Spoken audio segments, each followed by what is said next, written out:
आज वो घर पर है, इसलिए ऑफिस से घर जाने के लिए निकला तो अशांत और विचलित मन लिए सब्जी मंडी पहुंचा। कुछ सब्जियां खरीदी। आज कुछ देर हो गई थी तो मन में घर पहुंचकर खिचड़ी अथवा मैगी बना लेने का विचार चल रहा था। पिछले सप्ताह के एक भी कपड़े धुले नहीं थे, अतः 5-6 दिन से एक ही जीन्स को रगड़ रहा था। एक हाथ से कंधे पर लटके बैग को संभालता हुआ और दूसरे हाथ में दूध की थैली पकड़े पसीने से तरबतर चेहरा लिए मैं घर पहुंचा। द्वार का ताला खोलना चाहा तो देखा पल्ले भर भिड़के हुए थे। ताला खुला था। खुला ताला देखकर कुछ चिंतित हुआ। जैसे ही घर में प्रवेश किया तो यूं लगा मानो स्वर्ग में आ गया हूँ। शंका हुई कि किसी दूसरे के घर में तो नहीं आ गया। खामोशी से अंदर के कमरे में गया। फ्रिज खोला तो भीतर की ठंडक चेहरे से टकराई। कोने में अचार रखा हुआ था। मेथी की भाजी बारीक और व्यवस्थित कतरी हुई करीने से रखी थी। सुबह तो फ्रिज में 1-2 बिस्किट के पैकेट रखने की जगह तक नहीं थी।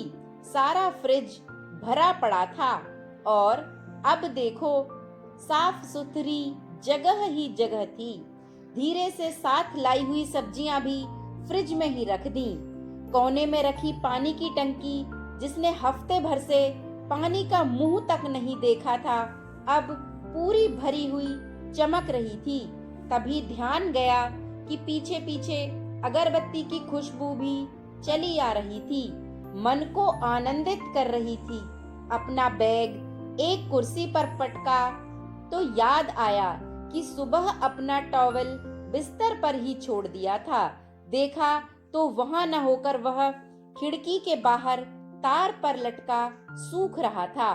अलमारी का पल्ला खोला जिसमें बिना धुले कपड़े थे, लेकिन अब सारे ही धुले हुए, इस्त्री किए हुए व्यवस्थित रखे थे। सुबह एक रुमाल मिलकर नहीं दे रहा था और अब अंदर साफ सुथरे रुमाल पर रुमाल की गड्डी रखी हुई थी। सुबह सॉक्स की जोड़ी नहीं मिली तो अलग अलग डिजाइन के मोजे पहनकर निकल गया था, लेकिन अब तो सारे सॉक्स एक ही स्थान पर उपस्थित पड़े हुए देखकर मुझे मुस्कुरा रहे थे।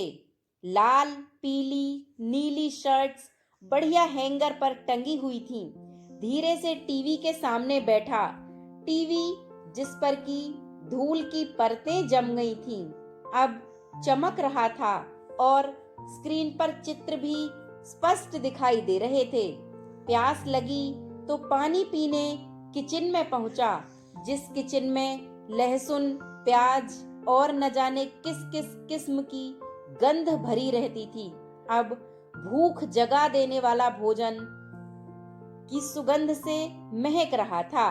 भावनाओं में बहता बाहर आकर टीवी के सामने में एक चेयर पर बैठ गया और अपनी आंखें बंद कर ली और सोचने लगा। फिर आंखें खोलकर अपनी ही बाह पर चिमटी काट ली कि कहीं ये सब स्वप्न तो नहीं है। तभी गर्मा गर्म पकौड़ों की प्लेट और भाप निकलती चाय किसी ने सामने टेबल पर रख दी। भीतर का अहम जैसे जर्रा जर्रा होकर बिखर गया था। जब थक कर आता था तो जैसे तैसे दही चावल पर गुजारा कर लिया करता था और आज भाप निकलती स्वादिष्ट और गरम चाय और गरम पकौड़ों का आनंद ले रहा था। न चाहते हुए भी आंसू की 2 बूंदें आंखों से निकलकर गालों पर बह निकली और फिर खुद को संभाला तो एहसास हुआ कि आज वो घर पर है। इसलिए संसार के सारे सुख और समृद्धि की प्रदाता वही तो है।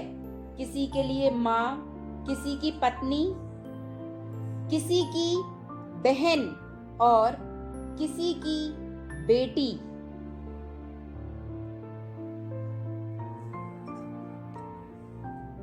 आप कितने ही बड़े हों, महान हों, लेकिन सुखमय जीवन जीने के लिए किसी न किसी रूप में एक स्त्री आपके जीवन में होना अति आवश्यक है। वो किसी भी रूप में हो, मगर घर को घर वही बनाती है, घर को व्यवस्थित घर वही बनाती है। कहानी अच्छी लगी हो तो लाइक करें और चैनल को सब्सक्राइब जरूर करें। धन्यवाद।